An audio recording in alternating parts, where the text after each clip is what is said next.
Two Men, One Message. Let's just talk about how this book actually got started. Mr. Trump, can you tell me why you suggested writing this book together? Well, I've been a big fan of Robert's and of Rich Dad for so long. I've seen it, I've read it, everybody I know has read it, and he's just a very special man who I wanted to do something with. And we were making a speech together, and I listened to a speech, I liked it. He listened to my speech, I assume he liked it. You'd have to ask him, but I assume he liked it. And one day, after one of our speeches in front of a tremendous crowd of people, 61,500 people, he came up to me and he said, we ought to do something together. And I've had lots of #1 bestsellers, and he's had lots of #1 bestsellers, and we're just putting it all together. Mr. Kiyosaki, how did you feel when Mr. Trump asked you to write this book with him? Well, he's right. When I listen to his talk, he always talks about think big. Mm-hmm. And when we said, let's write a book together, I had to think big. And that's what I had. It was beyond reality at that moment. So I would thank him for, sharing his celebrity with me. Beyond reality television. Yeah. So what has your experience been working together on this book?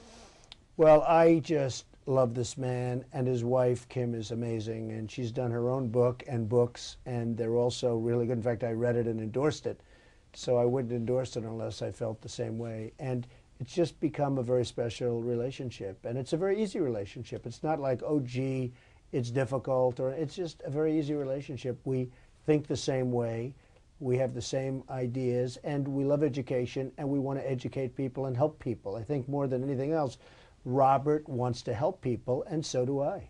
Okay, you both come from very different backgrounds. Mr. Trump, you're from the financial capital of the world, New York. Mr. Kiyosaki, you're from the laid-back, hang in there, He's not so laid back. Okay. No, he's not, but Trust he was me. from a place that was laid back. And so how did you guys come together from such different backgrounds? You came from not so much money, you came from some money, and yet you're together. I can answer that question. I think the blessing in my life was in 1965, I left a sleepy little sugar plantation town and went to school in New York. And that was the hardest 2 years of my life because, as you said, I was so lazy, so laid back. And New York, they spit you out, right? I mean, that is not a place that you want to be lazy in.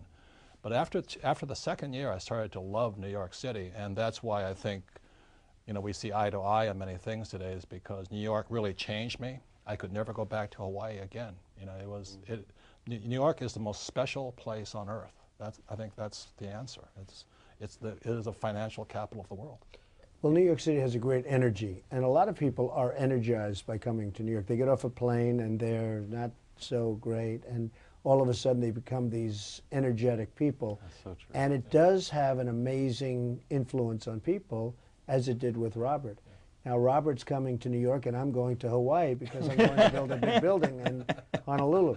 But New York is a great place. Mr. Trump, are you afraid of failing? I'm not afraid of failing.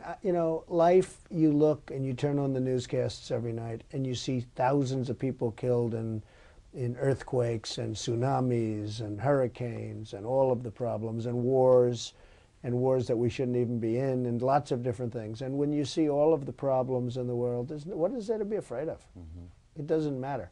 To a certain extent, it all doesn't matter.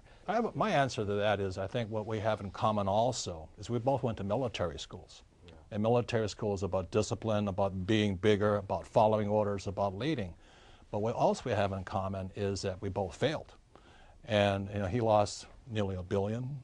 I lost a lot of money. A lot of money. But it was paper. And I lost only lost $1 million. And I think what makes us better is when you wrote your book, The Art of the Deal, I was so impressed.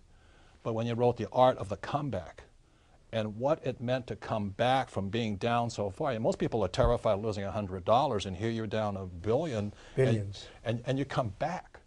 And I think that's what we have in common is once you've faced that much what everybody's afraid of, you're not as afraid anymore. I think that's really the difference. And for me personally, it was the best education I could have gotten was to find out where I made all my mistakes and rebuild my company. You wouldn't want to do it again, but no. It was a great education.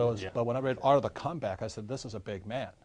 That's when my respect for him grew, because Art of the Deal you know, he's telling about his successes. But when he wrote Art of the Comeback, that's when you grew in my, my eyes, is because most people will not admit their mistakes.